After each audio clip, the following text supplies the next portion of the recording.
Este audiolivro foi produzido pelo canal A Sociedade do Audiolivro. Narração de Youssef Barros. Para apoiar este projeto e manter viva a literatura imortal, acesse o Apoia-se. O link está na descrição. Se preferir, faça uma contribuição direta via Pix. A chave está na descrição. E o QR Code está visível agora na tela. Curta, comente e compartilhe este audiolivro com outros amantes da literatura. Seu apoio faz toda a diferença. Para uma experiência mais imersiva, recomendamos o uso de fones de ouvido. Dúvidas, parcerias ou contato profissional, veja as informações na descrição do vídeo. Muito obrigado por estar conosco. Desejamos a você uma excelente escuta e uma boa leitura.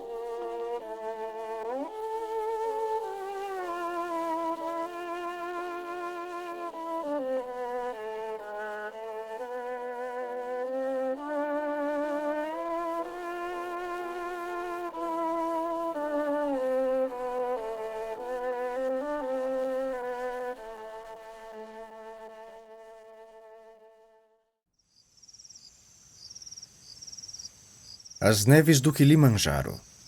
Um conto de Ernest Hemingway.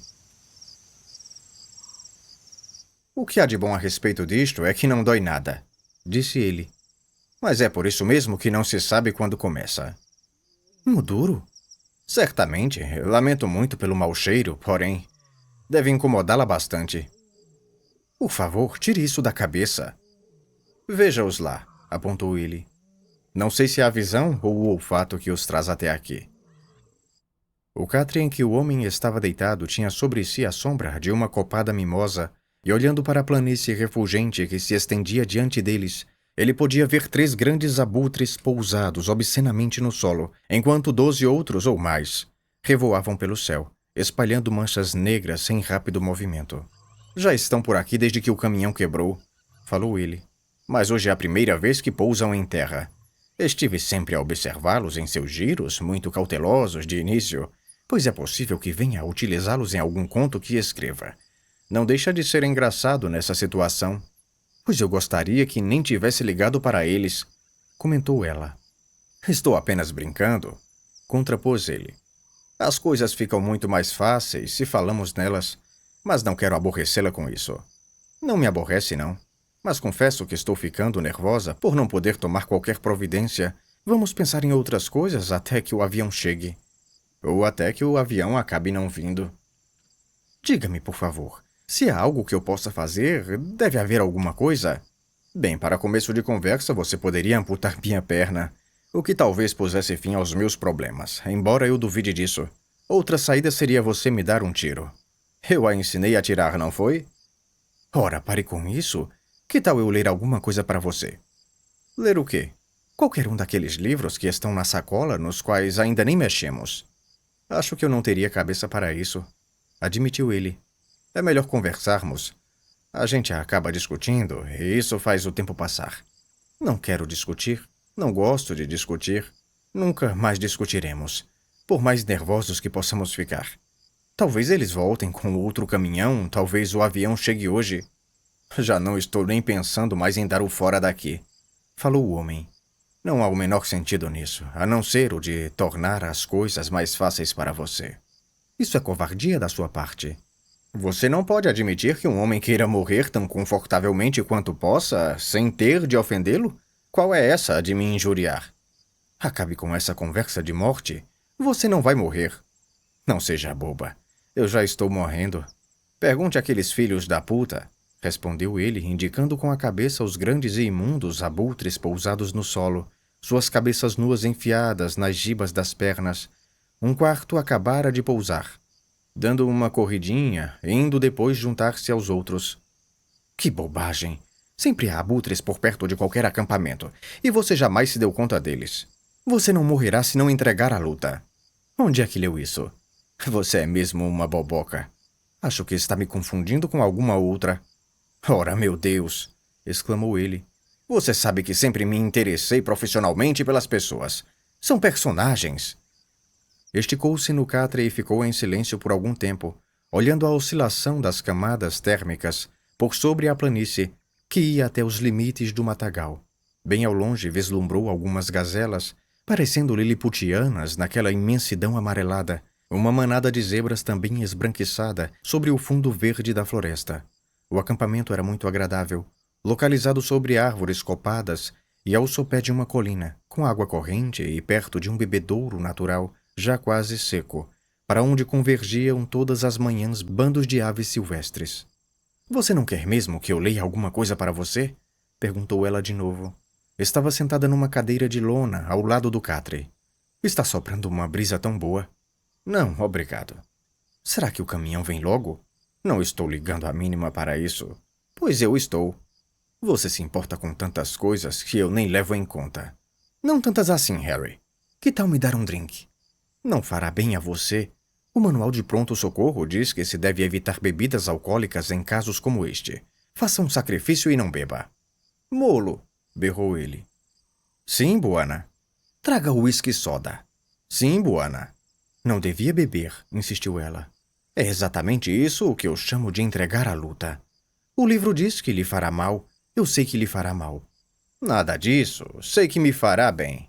"Tudo está mesmo chegando ao fim," pensou ele. "E não terei tempo para discutir bobagens com um trago a mais ou a menos. Ponto final." Desde que sua perna direita gangrenara, deixara de sentir dor, e o medo se fora com ela. Tudo o que sentia agora era um cansaço imenso e a raiva de perceber que seu fim estava próximo. Mas não se preocupava em imaginar como seria exatamente. Durante anos a fio fora obcecado por isso, mas agora não significava coisa alguma. Era estranho como o cansaço suplantava tudo. Percebia também que jamais escreveria sobre os temas que deixara para botar em papel quando realmente se sentisse preparado para escrever bem sobre eles. Por outro lado, também não correria mais o risco de algum fracasso eventual. E quem sabe, talvez não pudesse mesmo fazê-lo, sendo esta a verdadeira razão por que os deixara de lado, esperando um momento oportuno que nunca se apresentara. Bem, era tarde demais para descobrir a resposta. "Eu gostaria que não nos tivéssemos metido nisto", observou a mulher. Estava com o olhar preso nele e mordia o lábio ao segurar o copo. "Você jamais passaria por isto se tivéssemos ficado em Paris, de que você gostava tanto, como sempre dizia. Poderíamos ter ficado por lá ou viajado para outro lugar qualquer. Eu o teria acompanhado da mesma maneira. Eu teria ido para onde você bem quisesse. Se fosse para caçar, poderíamos ter ido à Hungria, onde tudo seria mais do que confortável." "Foi tudo por causa do seu maldito dinheiro." "Não é justo que me acuse por isso", retrucou ela. "Meu dinheiro era também o seu dinheiro. Você sabe que abandonei tudo para acompanhá-lo onde quisesse ir, para fazer o que lhe parecesse melhor. Mas no duro, bem gostaria que não tivéssemos vindo para cá." "Você me disse que estava adorando." "Sim, estava, quando tudo corria bem com você, mas agora estou odiando. Não sei por que é que teve de acontecer isso com a sua perna. O que fizemos nós para que nos acontecesse esta desgraça?" "O que fizemos de errado foi não desinfetar com o iodo arranhão. Não liguei a mínima para ele, porque minhas feridas jamais infeccionaram. Depois, quando essa porcaria me dominou, errei de novo ao aplicar uma solução, talvez muito fraca, de ácido fênico. Ao se acabarem os outros antissépticos, os vasos capilares ficaram bloqueados e a gangrena começou. Não passou disso. Foi ou não foi? Não é a isso que me refiro. Se você não tivesse dado o fora na sua turma, naquele bando de Old Westbury, Saratoga, Palm Beach, para juntar-se a mim... Nem pense nisso, abandonei-a porque amava você. Não me venha com essa, amava e continuo amando você. Aliás, acho que sempre amarei. Você não me ama também? Não, creio que não. Pensando bem, nunca te amei. Harry, o que é que está dizendo? Acho que você não está bem da cabeça. Não tenho mais cabeça, nem boa nem má.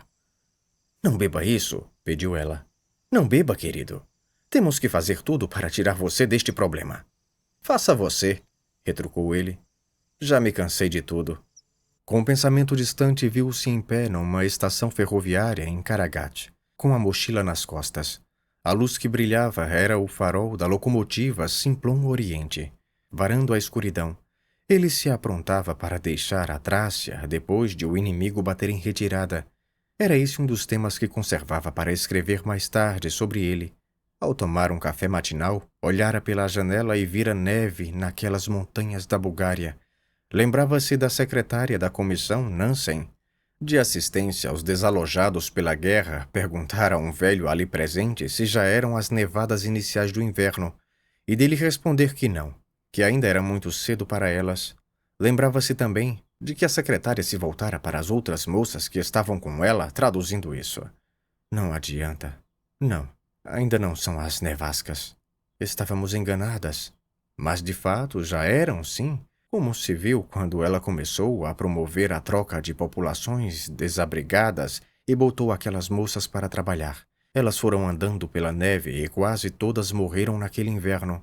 Foi nevasca também o que tombou sobre Gertal durante toda a semana natalina daquele ano em que se alojaram na casa do lenhador com a imensa lareira quadrada de porcelana que ocupava metade do quarto, eles dormindo sobre colchões toscos cheios de folhas secas de bétula, quando surgiu do nada aquele desertor, com os pés sangrando na neve. Contando que a polícia estava no encalço dele, e lhe deram uns tamancos de madeira para que pudesse fugir. Ficaram todos conversando com os guardas até que a nevasca cobrisse suas pegadas. Em Schrunds, no dia de Natal, a neve estava tão brilhante que até doía nos olhos quando se olhava para fora pelas janelas da Winstub e se via as pessoas voltando da igreja para suas casas. Foi quando se puseram em marcha, ladeira acima.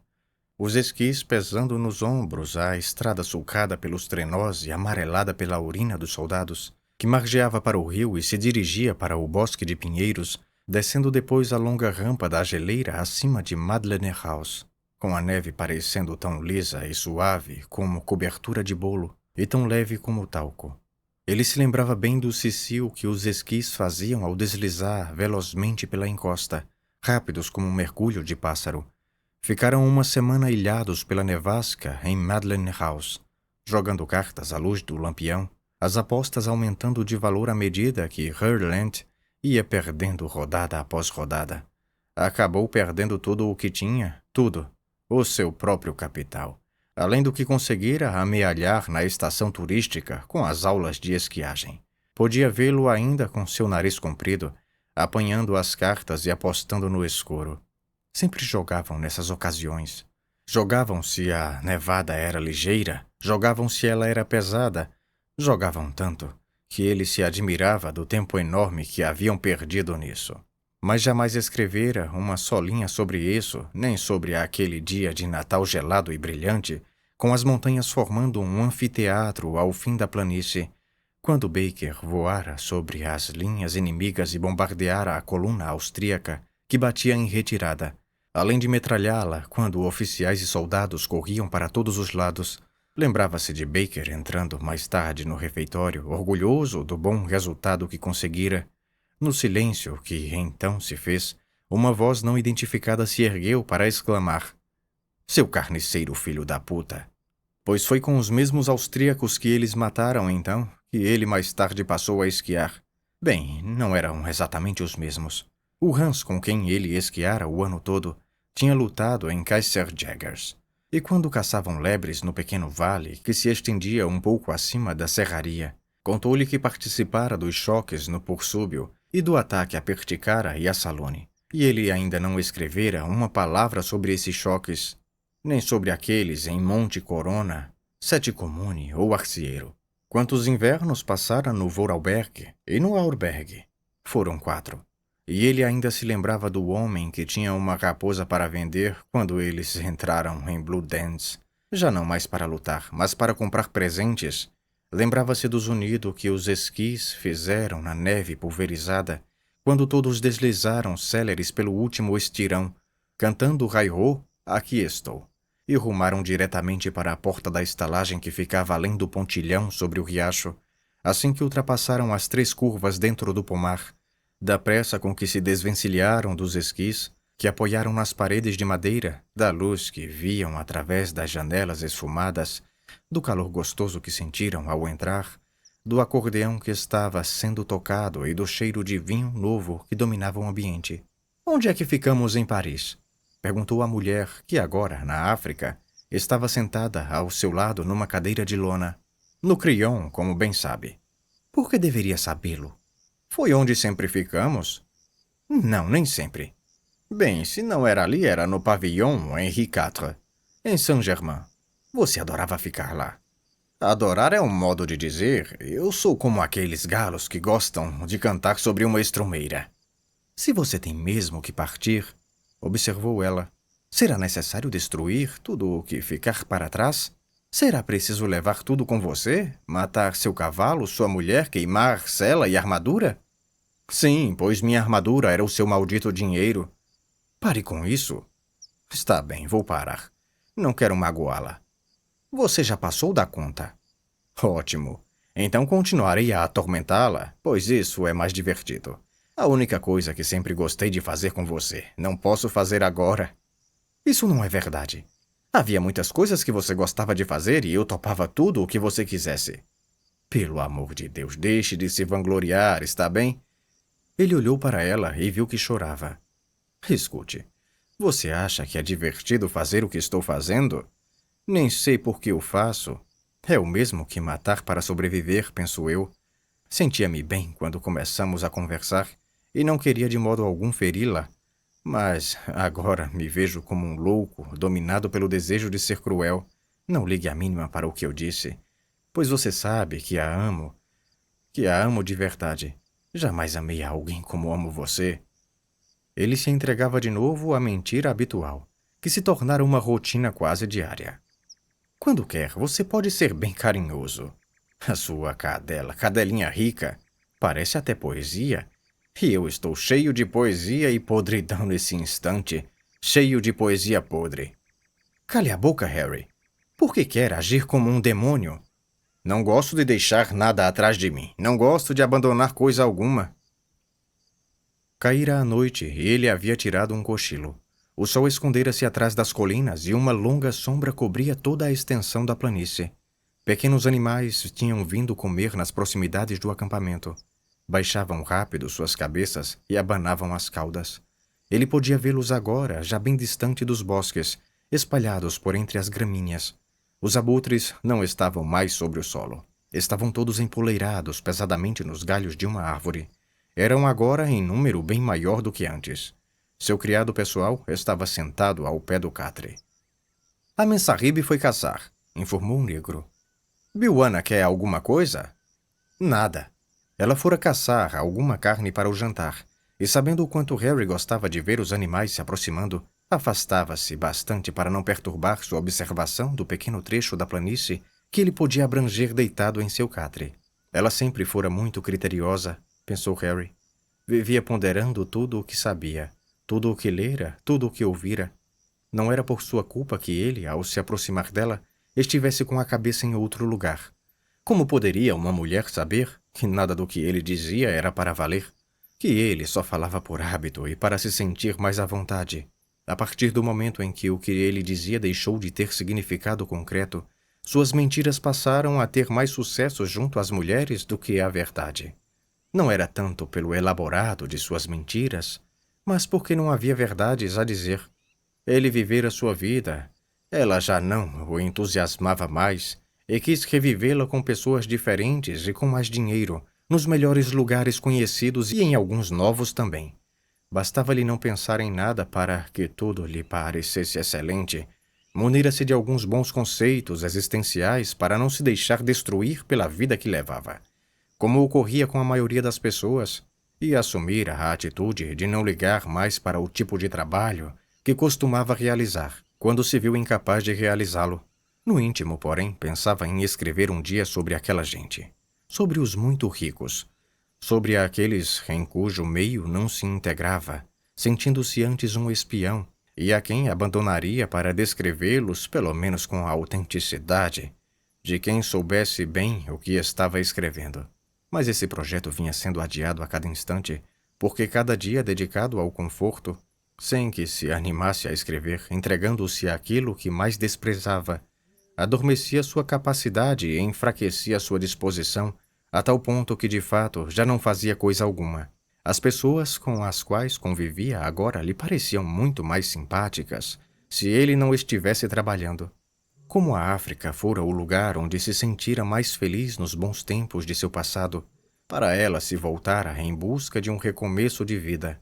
Esse safari fora organizado com a dose necessária de conforto, sem grandes desafios, mas também sem qualquer luxo, e ele pensava que isso seria o melhor para colocá-lo de novo em forma, para eliminar o peso que trazia na alma, assim como fazem os boxeadores que vão treinar nas montanhas, para eliminá-lo do corpo. Ela até que gostara daquilo. Dissera mesmo que estava adorando, pois realmente gostava de tudo o que fosse excitante, de tudo o que levasse a mudanças de ambiente, a conhecer gente nova, a coisas agradáveis para fazer. De início, ele se deixou dominar pela sensação de que seu ânimo de trabalho voltara à plena carga.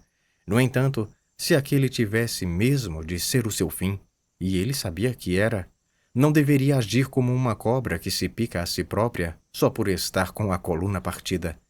A mulher não tinha a menor culpa. Se não fosse ela, teria sido outra. Se vivera por uma mentira, deveria tentar morrer por ela. Ouviu um tiro para além da colina. Atirava muito bem aquela boa putinha rica, aquela gentil curadora e destruidora do seu talento. Besteira. Ele mesmo o destruíra. Por que deveria culpá-la, se ela apenas o sustentara bem? Ele destruíra seu talento ao deixar de utilizá-lo, ao trair a si próprio e a todas as suas crenças, ao beber tanto que embotara sua capacidade de percepção, ao entregar-se à preguiça, à indolência, ao esnobismo, a orgulho e preconceito, a mil e uma coisas, por um bem e por um mal. O que era aquilo, enfim? Um catálogo de livros velhos? O que era seu talento, afinal de contas? Era talento no duro. Mas ele o negociara em vez de usá-lo. Não se tratava do que fizera com ele, mas do que poderia ter feito. E se dispusera a construir sua vida com outras coisas que não uma caneta ou um lápis. Era também estranho, sem dúvida, que toda vez que se apaixonava por uma nova mulher, ela fosse mais rica do que a anterior. Mas quando acabou de ver sua capacidade de se apaixonar, quando passou a fingir, como acontecera com essa última, que era a mais rica entre todas, que tinha todo o dinheiro imaginável, que fora casada e tivera filhos, que mantivera incontáveis amantes, e depois se chateara com eles, mas realmente o amara como escritor e como homem, como companheiro e como um troféu de que se orgulhava, era extraordinário que, não a amando nem um pouco e mentindo o tempo inteiro, ele lhe pudesse dar mais pelo seu dinheiro do que fazia quando realmente amasse alguém. Somos todos moldados pelo que fazemos, pensou ele. No entanto, façamos o que fizermos de nossas vidas, só nosso talento pode distingui-las. Ele vendera vitalidade de uma forma ou de outra durante a vida inteira, mas somente quando suas afeições não se viram envolvidas é que ele dera o melhor de si. Descobrira isso agora, mas jamais escreveria sobre tal tema. Não, jamais escreveria, por mais que valesse a pena. Mas ei-la de volta, avançando pela planície em direção ao acampamento. Vinha de culote fechado até os tornozelos e trazia seu rifle nas mãos. Logo atrás dela, 2 carregadores negros portavam uma gazela abatida. Era ainda uma bela figura, pensou ele, com aquele corpo firme. Tinha gosto e competência para os jogos de cama. Não era propriamente bonita, mas ele gostava de seu rosto. Lia bastante, montava e caçava bem, bebia com grande vigor. Seu marido morrera quando ainda era relativamente jovem, e durante algum tempo dedicara-se aos 2 filhos adolescentes, já que não necessitavam dela e até se constrangiam ao vê-la sempre às voltas com cavalos. Livros e bebidas. Ela gostava de ler à noite, antes do jantar, tomando uísque com soda enquanto lia. Quando o serviam, ela já estava razoavelmente bêbada, e com uma garrafa adicional de vinho. Passava da embriaguez ao sono. Era assim antes de ter amantes. Quando passou a tê-los, começou a beber menos, pois já não precisava estar bêbada para dormir. No entanto, os amantes aborreciam-na. Fora casada com um homem que jamais a entediava, ao passo que eles lhe enchiam a paciência. Depois, um de seus filhos morreu num desastre de avião, e ela, a partir daí, abandonou os amantes. Como a bebida não lhe chegava a ser um anestésico, teve que mudar de vida. Sentia-se subitamente dominada pelo grande receio de ficar sozinha e passou a querer alguém ao seu lado. Alguém que respeitasse. Tudo começara do modo mais simples. Ela gostava do que ele escrevia e sempre invejara seu estilo de vida. Achava que ele só fazia o que realmente quisesse. A forma pela qual o conquistara e a maneira como finalmente se apaixonara por ele faziam parte de uma progressão regular em que ela construíra uma nova vida para si própria, e ele negociara o que restava de sua vida anterior. Negociara a troca de segurança, de conforto também, isso era indiscutível. E por outras coisas mais. Não saberia dizê-lo. Ela lhe poderia comprar tudo o que ele quisesse, sem dúvida. Além do mais, era muito atraente como mulher, e ele iria tão depressa para a cama com ela como com qualquer outra. Mas preferia-a por ser mais rica, mais agradável e participante. E porque nunca fazia cenas. E agora, aquela nova vida que ela construíra estava chegando ao fim simplesmente porque ele não desinfetara com iodo 2 semanas antes o arranhão que um espinho lhe fizera no joelho, quando avançava para fotografar de perto um rebanho de antílopes que, as cabeças erguidas, investigavam o horizonte, aspiravam nervosamente o ar, as orelhas em pé para captar o mais leve sinal do perigo que os faria disparar em direção à segurança da mata fechada.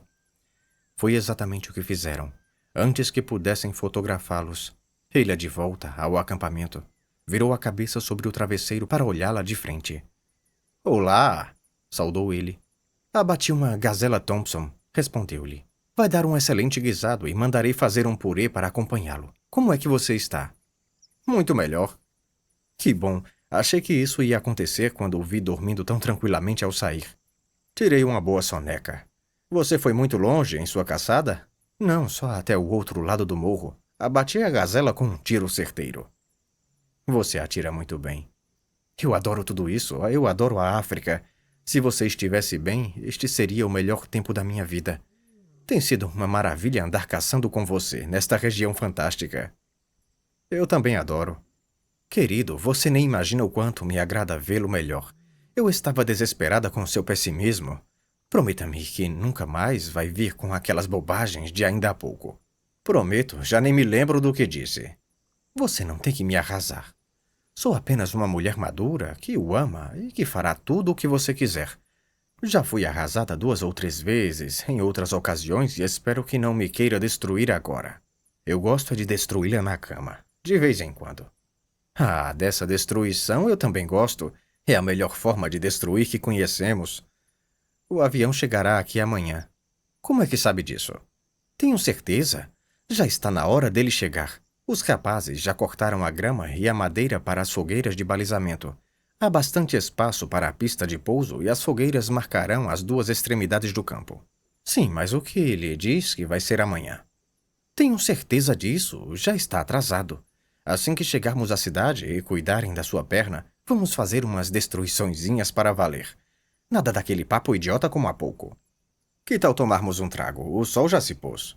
"Você acha que está em condições de beber?" "Vou beber, seja como for." "Está bem. Vamos beber juntos." "Molo, leite d'huile e whisky soda", ordenou ela. "Acho bom você cobrir as pernas por causa dos mosquitos", recomendou ele. "Tomarei um bom banho antes." E beberam enquanto anoitecia, e ainda não estava totalmente escuro quando uma hiena atravessou a planície diante deles, a caminho das colinas. "Aquela filha da puta passa por ali todas as noites há 2 semanas." "E passa as noites a uivar? Já nem ligo, mas é um animal nojento." Continuaram a beber. Ele não sofria dores agora, a não ser o desconforto de estar deitado sempre na mesma posição. Os rapazes acenderam fogueiras cujas chamas refletiam-se nas tendas, e ele voltou a sentir aquela sensação de aquiescência a uma vida de agradável entrega. Ela era muito boa para ele. Fora cruel e injusto com ela aquela tarde. Uma mulher realmente boa, fora de série mesmo. Nesse preciso instante, porém, deu-se conta de que caminhava para a morte. Essa sensação veio-lhe repentinamente, não como uma enxurrada ou uma lufada de vento, mas como algo vindo de um vácuo instantâneo e mal-cheiroso, que ele associou de pronto com a imagem da hiena cruzando a pequena distância. "O que é que há, Harry?" "Nada", respondeu ele. "Acho que seria melhor para você se mudasse de lugar, ficando a favor do vento." "Molo já trocou seu curativo?" "Já botou uma compressa de água boricada." "E como se sente agora?" "Um pouco tonto." Vou tomar um banho, serei rápida e voltarei logo para jantarmos. Depois mandarei que levem seu catre para dentro. Foi muito bom pararmos aquele bate-boca, pensou ele. Nunca discutira muito com essa mulher, ao passo que com as outras que amara, brigara tanto que as discussões sempre acabaram corroendo aquilo de bom que haviam criado entre si. Amara excessivamente, exigira demais e liquidara com tudo. Recordou-se do tempo que passara sozinho em Constantinopla, depois de ter brigado em Paris. Caíra na mais completa devassidão durante aquela fase.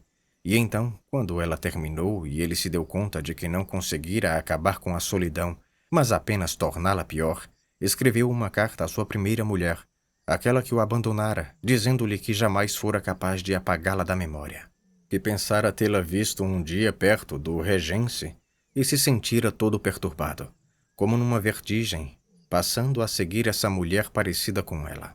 Receoso de verificar que se tratava de uma desconhecida e de perder a sensação que aquilo lhe causara, que todas as mulheres com quem havia dormido apenas tornaram mais aguda a falta que sentia dela, que aquilo que ela lhe fizera não tinha importância maior, que já descobrira ser incapaz de curar-se do amor que lhe dedicava, escrevera essa carta no clube, estando totalmente sóbrio, e a enviara para Nova York, pedindo-lhe que respondesse por intermédio do escritório em Paris, o que lhe parecia a forma mais segura.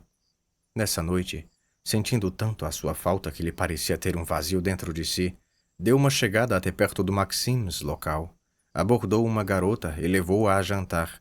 Indo depois a um cabaré e vendo que ela dançava mal, trocou-a por uma vagabunda armênia, uma puta tão assanhada que se esfregava nele e parecia queimar-lhe a barriga. Roubou-a depois de violento bate-boca com um soldado da artilharia britânica.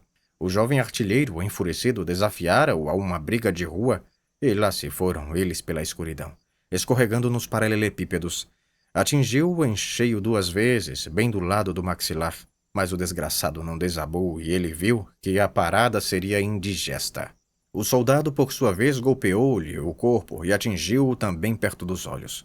Reagiu com a esquerda, socando o adversário, mas este caiu sobre ele, agarrando-o pelo paletó e rasgando uma das mangas.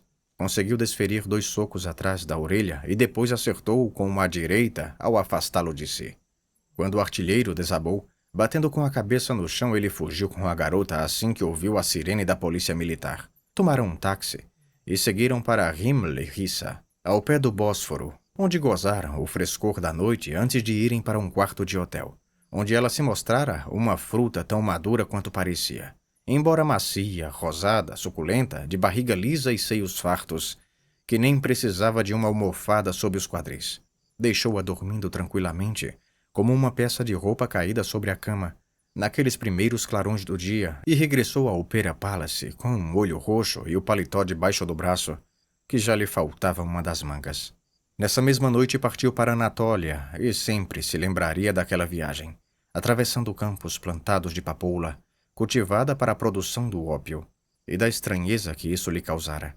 As distâncias pareciam imprecisas quanto ao local de onde haviam partido os ataques liberados pelos oficiais recém-chegados que não tinham a mais remota competência, tanto que seus canhões haviam disparado contra os próprios regimentos de infantaria, o que levara um observador militar inglês a chorar como uma criança.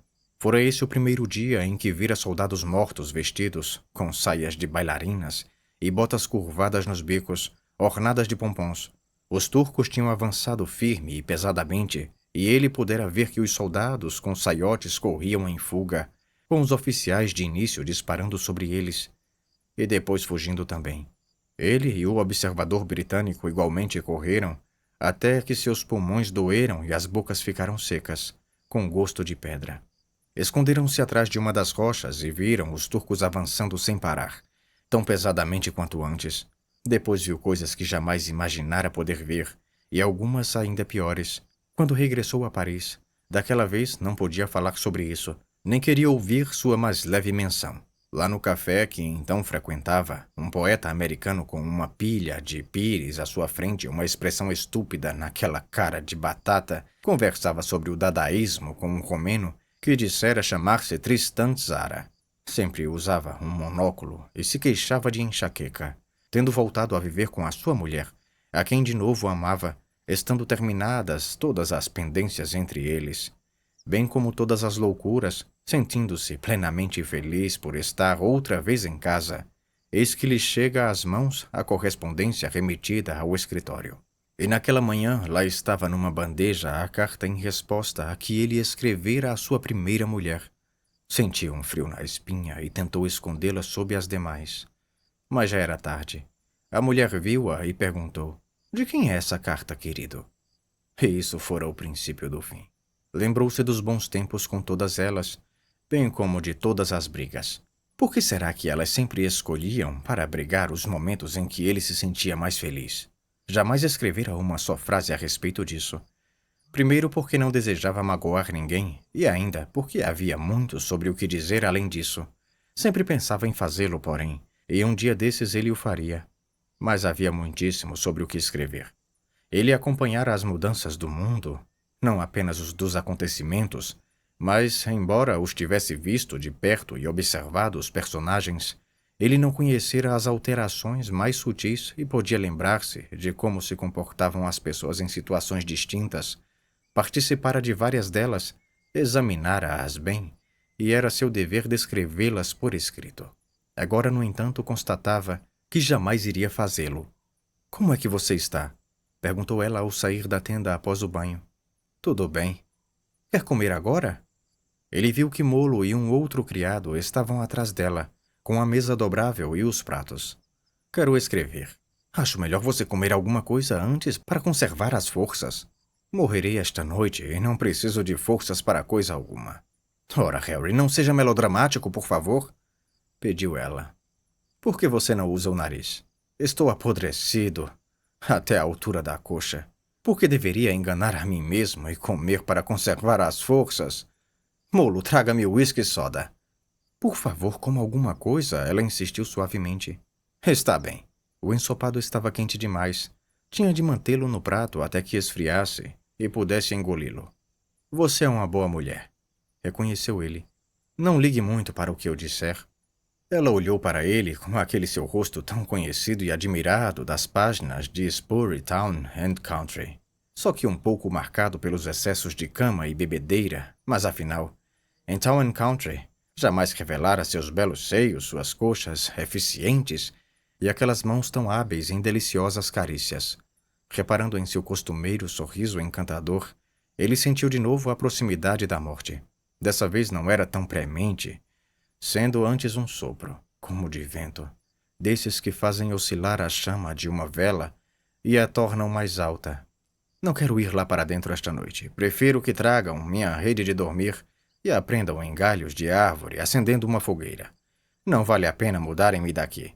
A noite está clara e não irá chover." Então é assim que as pessoas morrem, entre murmúrios que elas próprias mal ouvem. Bem, agora já não haveria mais aquelas discussões ofensivas. Poderia prometer isso. Não iria estragar a única sensação que não conhecera ainda, embora não estivesse tão seguro disso, pois sempre acabava por estragar tudo. Mas, dessa vez, faria a maior força. "Você conhece estenografia?" "Não, nunca aprendi," respondeu ela. "Não faz mal. Já não havia mesmo tempo, por certo, embora lhe parecesse que ela, se vista por um telescópio, poderia caber inteira num parágrafo. Era uma casa construída com toras de madeira, calafetadas com argamassa branca, situada numa colina acima do lago. Havia um sino no poste perto da porta para chamar as pessoas na hora das refeições. Atrás da casa estendiam-se os campos e, ao fundo, os bosques madeireiros. Uma fileira de choupos lombardos vinha desde ela até o ancoradouro. Outros choupos se erguiam paralelamente a eles. Uma estrada subia a colina beirando o bosque, e de muitas vezes colhera amoras ao percorrê-la. Tempos depois, a casa de madeira pegara fogo, e as espingardas, que tantas vezes utilizaram para caçar veados, foram queimadas também. Seus canos, o chumbo derretido das balas e os fragmentos esturricados das coronhas, aparecendo por entre as cinzas, que mais tarde foram usadas como lixívia para fazer sabão naqueles grandes panelões de ferro. Perguntara ao avô se podia brincar com aqueles canos, e ele dissera que não. No fundo, o velho achava que as armas ainda eram dele. tanto que jamais comprou outras nem voltou a caçar. A casa foi reconstituída no mesmo lugar, só que com tábuas e não toras, sendo toda pintada de branco, e de sua varanda se podiam ver os choupos e o lago além deles, mas jamais voltara a haver armas na casa. Se antigamente ficavam penduradas ao lado dos troféus de caça, seus canos agora jaziam sobre os montes de cinza onde ninguém punha a mão. Na Floresta Negra, depois da guerra, alugaram um riacho para a pesca de trutas, e havia 2 caminhos que levavam a ele, um descendo pelo vale a partir do Triberg e seguindo pela estrada sombreada que contornava as colinas, para subir depois por uma estradinha secundária que atravessava as colinas e margeava propriedades com seus casarões típicos da região até cruzá-lo. Era ali que começava a área reservada de pesca. O segundo caminho era uma subida íngreme até a beira do bosque, passando depois pelo alto das colinas e através dos pinheirais para chegar à ponte que havia em certo ponto da planície. Havia fileiras de bétulas ao longo da corrente, que não era volumosa, mas estreita, clara e rápida, formando pequenas bacias nos locais onde escavara por baixo das raízes das árvores. No hotel, em Triberg, o proprietário lucrara com uma excelente temporada. Ele era muito amável e todos ficamos bons amigos. No ano seguinte, com a inflação violenta que lhe dizimara o lucro e não lhe permitia abastecer o estabelecimento, ele se enforcou. Ele poderia ditar essas coisas a uma estenógrafa, mas não havia como fazê-lo em relação à Place Contrescarpe, em Paris, onde floristas tingiam suas flores em plena rua e as tintas escorriam pelas calçadas, bem no ponto de ônibus, onde sempre havia grupos de homens e mulheres já idosos, geralmente bêbados de zurrapas ordinárias, bem como crianças com o nariz pingando por causa do frio. Dominando tudo o cheiro do suor imundo e de miséria, de bebedeiras no Café des Amateurs e das prostitutas do Balmosset, que moravam nos quartos ao lado dele. Uma zeladora concedia seus favores a um soldado da guarda republicana no cubículo em que morava. Ele colocava sobre uma cadeira o capacete ornado de penacho e crina de cavalo. A locatária do outro lado do corredor era casada com um ciclista. E foi grande o estardalhaço que fez na manhã em que abriu as páginas de L'Auto e leu que ele conquistara o 3º lugar na primeira corrida importante em que competia. A Paris-Tours. Corou, riu alegremente e depois se foi escada acima a chorar sobre as páginas amareladas daquele jornal de esportes. O marido da gerente do Balmosset dirigia um táxi e quando ele, Harry, tinha que partir bem cedo em algum avião, sempre se dispunha a acordá-lo e ambos tomavam um copo de vinho branco no balcão de zinco do bar. Antes de partirem, Harry conhecia todos os vizinhos de seu quartier, pois eram igualmente pobres. Nas imediações do Place Contrescarpe havia 2 tipos de fauna, os bêbados e os esportifs. Os primeiros afogavam no álcool a sua pobreza. Os segundos consumiam-na com exercícios incessantes. Uns e outros eram descendentes de Communards, os insurretos civis parisienses de 1871, cuja efêmera tomada do poder fora tão cruelmente rechaçada pelas forças legalistas. E não lhes era difícil escolher uma posição política. Sabiam muito bem quem havia abatido seus pais, seus parentes, irmãos e amigos quando as tropas vindas de Versalhes tomaram da comuna o controle de Paris e executaram sumariamente todos aqueles que tivessem as mãos calejadas, usassem um barrete ou ostentassem qualquer evidência de serem trabalhadores. Vivendo nessa pobreza, nesse mesmo bairro, diante da Boucherie Chevaline e de uma cooperativa vinícola, Harry escrevera as primeiras páginas de tudo o que iria botar em papel. Não havia em toda Paris outro lugar de que ele gostasse tanto quanto daquele.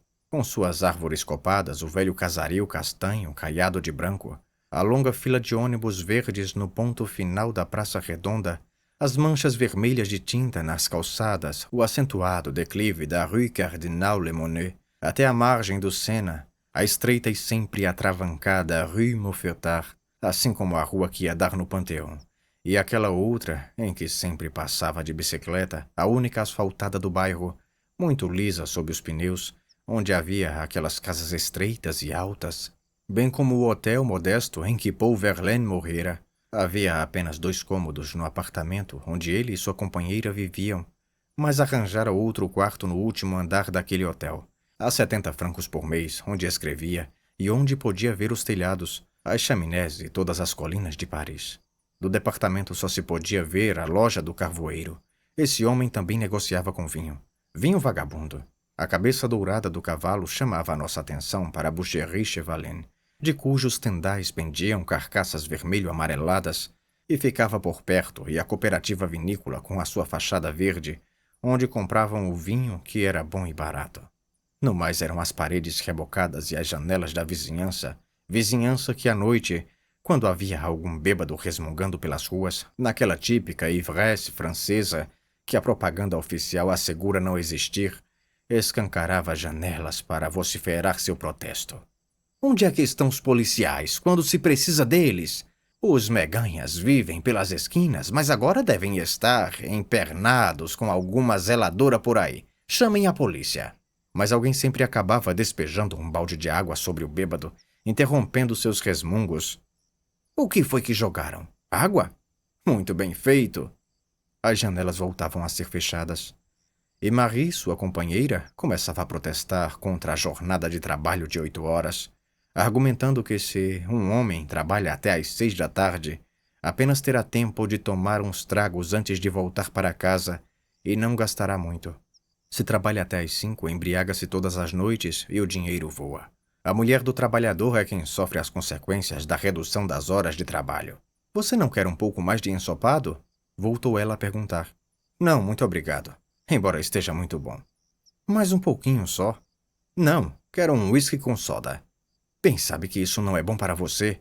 Não, até faz mal. Cole Porter já escreveu letra e música sobre isso, mas eu sei que você é louca por mim. De um modo geral, até gosto que você beba. Sim, embora ache que me faça mal. Quando ela se afastar, pensou ele, tomarei tudo o que quiser. Bem, não tudo o que quiser, mas tudo o que houver. Puxa, como estou cansado demais. Tentarei dormir um pouco. Continuo à espera da morte e ela nada de chegar. Deve estar andando por outras paragens, talvez em dupla e em bicicletas, deslizando sem ruído sobre as calçadas. Não, jamais escrevera sobre Paris. Não sobre a Paris de que gostava, mas pensando bem, igualmente não escrevera sobre outras coisas importantes para ele. Como, por exemplo, o rancho com seus campos cinza prateados de artemísia, seus transparentes e rápidos canais de irrigação, acentuados pelo verde escuro das plantações de alfafa. Lembrava-se da trilha que levava ao topo das colinas onde o gado, no verão, se mostrava tão tímido como os gamos selvagens. Do rumo surdo e constante que a grande massa animal, levantando nuvens de poeira, fazia ao ser deslocada no outono para as pastagens abaixo, e para além das montanhas, o nítido contorno do pico mais elevado sob a luz suave do entardecer, das cavalgadas descendo a trilha sobre o luar, que clareava todo o vale. Lembrava-se também das ocasiões em que atravessava a floresta em plena escuridão, agarrado à cauda do cavalo, sem nada ver, e das numerosas histórias que projetara escrever. Recordava-se vivamente do garoto meio debilitado que àquela época ficava tomando conta da fazenda, com ordens expressas de não permitir que roubassem o feno. Recordava-se também daquele filho da puta da fazenda Forks, para quem o garoto havia trabalhado e que o espancara quando fora empregado dele, pois esse cara fora até lá apanhar um pouco de forragem. O rapaz recusara-se a atendê-lo e o velho ameaçara espancá-lo outra vez. Foi quando o garoto pegou o rifle que estava na cozinha e disparou contra ele quando o viu forçando a entrada do celeiro. Quando os outros peões regressaram à fazenda, o velho já estava morto há uma semana. Seu cadáver congelado caído lá no curral, tendo-lhe os cachorros comido parte do corpo. O que sobrara fora enrolado num cobertor e colocado num trenó, preso por cordas, ele mesmo ajudando o garoto nessas tarefas. Depois, ambos partiram sobre aqueles esquis para cobrir os 90 e poucos quilômetros até a cidade, onde o rapaz seria entregue às autoridades, embora não tivesse a mínima ideia de que seria preso. Achava que tinha cumprido o seu dever e que, tendo-o por amigo, iria até recompensá-lo, ajudara de boa vontade a enrolar e transportar o cadáver, para que todos soubessem que ele tinha liquidado aquele velho safado quando ele quisera apropriar-se da forragem que não lhe pertencia. Quando o xerife botou-lhe as algemas, o rapaz nem pôde acreditar. e começou a chorar, pois essa era uma das boas histórias que deixara para escrever mais tarde, entre as 20 ou mais que guardara na cabeça a respeito daquela época da sua vida. Acabara não escrevendo uma só delas. Por quê? Você lhes dirá por quê, exclamou ele. Por que o quê, meu bem? Por que nada. Ela já não bebia tanto desde que passara a viver com ele. Mas se ele sobrevivesse, Harry já sabia a essa altura que jamais iria escrever sobre ela, nem sobre qualquer dos outros. Os ricos eram chatos, bebiam muito e passavam o tempo todo jogando gamão. Eram chatos e contavam sempre as mesmas histórias. Lembrou-se do próprio Julian e do aborrecimento que os ricos lhe causavam. Certa vez ele iniciara um conto que começava assim: Os ricos são muito diferentes de você e de mim. E alguém comentara brincando: Sim, eles têm mais dinheiro do que nós. Julian não achara graça. Julgava que os ricos fossem uma raça à parte, cheia de encantos, e a descoberta de que não eram nada disso arrasava com ele. Harry sempre desprezara os que se deixavam arrasar. Não era necessário gostar de alguma coisa para compreendê-la. Ele se julgava capaz de superar qualquer dificuldade se não lhe desse muita importância. Pois bem, não daria importância à morte naquela situação em que se encontrava. Uma coisa que sempre temera era a dor física. Claro que poderia suportá-la, como qualquer outro ser humano, desde que ela não se tornasse muito prolongada e acabasse com ele. Mas agora, quando já sofrera bastante e sentira que ela o liquidaria, a dor subitamente parara. Veio-lhe à lembrança a figura de Williamson, o oficial de artilharia que fora atingido por uma granada arremessada por patrulha alemã quando ele procurava romper a barreira de arame farpado, e aos berros pedia que qualquer um dos seus companheiros o matasse. Era um homem corpulento, muito corajoso e bom oficial, embora dado a certo exibicionismo de audácia. Naquela noite, enganchado na cerca de arame, iluminado de quando em quando pelos foguetes coloridos, e tendo as vísceras estendidas sobre ela, só o puderam resgatar cortando-lhe pedaços do corpo. Mate-me, Harry! Pelo amor de Deus, acabe comigo! Eles haviam discutido dias antes sobre o princípio de que Deus jamais nos submeteria a algo que não pudéssemos suportar, e alguém comentara que, depois de um certo ponto, dor e sofrimento cessariam automaticamente. Mas Harry jamais esquecera daquela noite. As dores atrozes que Williamson sentira somente diminuíram quando ele lhe deu todas as cápsulas de morfina que sempre guardara para si próprio, sem que isso acontecesse de pronto. O que se passava com ele agora não era tão importante. Se continuasse assim, não deveria preocupar-se, a não ser pela falta de companhia mais adequada. E começou a pensar em qual lhe seria a companhia ideal. Não, pensou. Quando alguma coisa se faz dura excessivamente, ou chega tarde demais, não se deve imaginar que as pessoas sejam as mesmas. Elas acabam indo embora, e é como se ficássemos apenas com os donos da casa ao fim de uma festa. Esta espera da morte já me encheu, pensou ele. É uma chatice, disse em voz alta. O que é, querido? Tudo aquilo que se faz sem parar. Olhou para o rosto dela, que tinha a fogueira por trás. Ela estava recostada na cadeira e as chamas lhe acentuavam as delicadas feições, demonstrando que estava sonolenta. Ouviu a hiena rosnar à distância, afastada do fogo. Estive escrevendo um pouco, mas logo me cansei. Observou ele. Você não acha que está na hora de dormir? Acho que sim. Por que você não se recolhe? Gosto de ficar aqui sentada ao seu lado. Está sentindo alguma coisa diferente? Não, apenas meio grogue de sono. Pois eu estou. Voltara a sentir a proximidade da morte. Você bem sabe que a curiosidade é a única coisa que jamais perdi. Ora, você jamais perdeu coisa alguma? É o homem mais completo que já conheci em minha vida. Meu Deus. Como vocês mulheres sabem pouco. Como é que você pode dizer isso? Apenas por intuição? É que nesse instante a morte aproximara-se dele. Pousara a cabeça ao pé do catre e ele pusera a sentir-lhe o mau hálito. Nunca se deixe dominar pela imagem da foice do crânio, comentou ele. Na realidade pode tratar-se de 2 policiais em bicicleta, ou de algum pássaro voando, ou algum animal de focinho tão grande como uma hiena. A morte estava ainda mais próxima dele, mas já não tinha forma definida. Ocupava espaço. Eis tudo. Mande-a embora! Não só não se foi, mas aproximou-se ainda mais. Mas que mau hálito infernal! Exclamou ele. Desgraçada de uma figa! Ela se chegou ainda mais perto, e ele já não lhe podia dizer coisa alguma. Ela cada vez mais próxima. Tentou afastá-la sem emitir qualquer palavra, mas já lhe sentia o peso sobre o peito, sem poder falar nem mexer-se. Quando pôde, ouviu sua mulher dizer: "O Boana adormeceu. Levantem o catre com todo o cuidado e levem-no lá para dentro."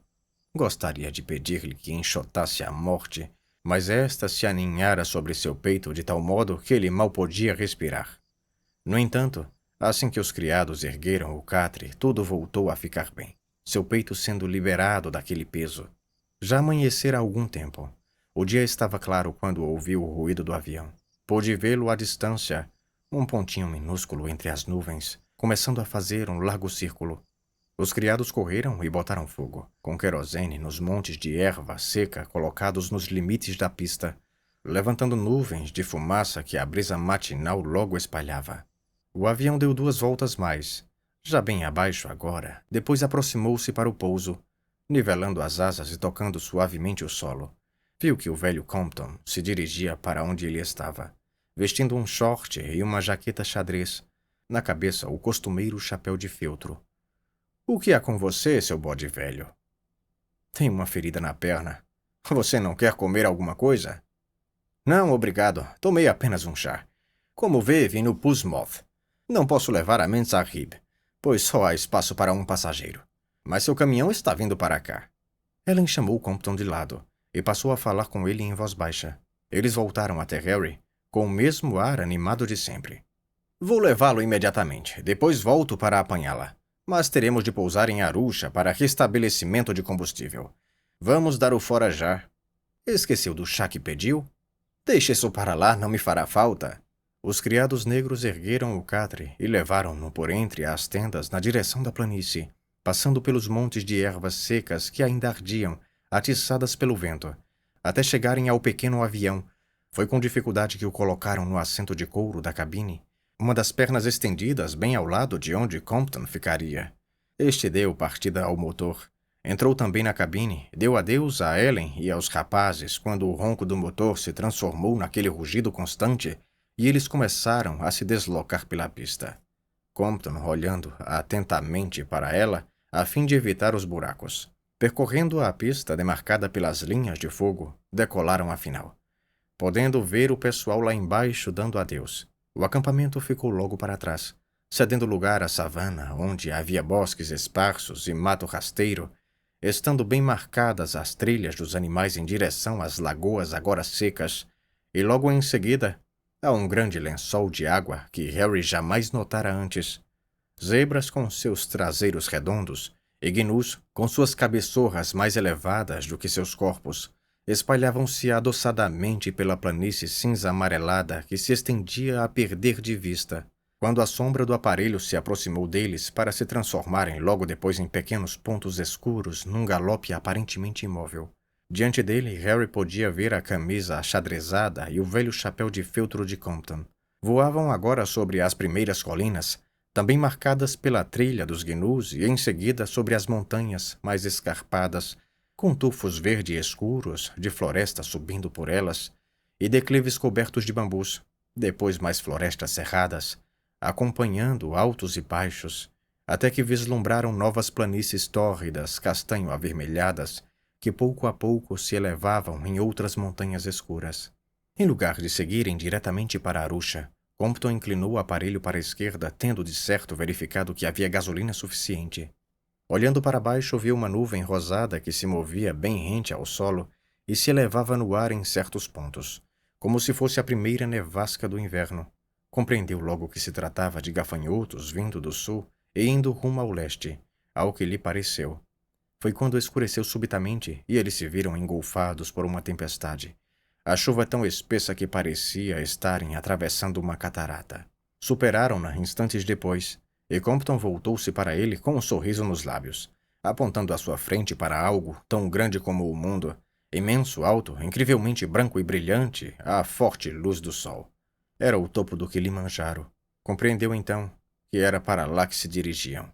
A essa altura, a hiena parara de gemer na escuridão e começara a fazer estranhos ruídos. quase humanos, como um choro. A mulher ouviu-a e estremeceu sem desconforto. Não chegou ao ponto de acordar, pois se encontrava sonhando com sua casa em Long Island, na noite em que antecedera a debutância social de sua filha, cujo pai também estava presente e fora muito rude com ela. Mas a hiena voltou a manifestar-se, desta vez tão alto, que ela acordou sobressaltada. Por alguns instantes não se deu conta de onde estava e apavorou-se. Apanhou então a lanterna portátil e aportou-a para o catre ao lado do seu, que tinham colocado na tenda quando Harry adormecera.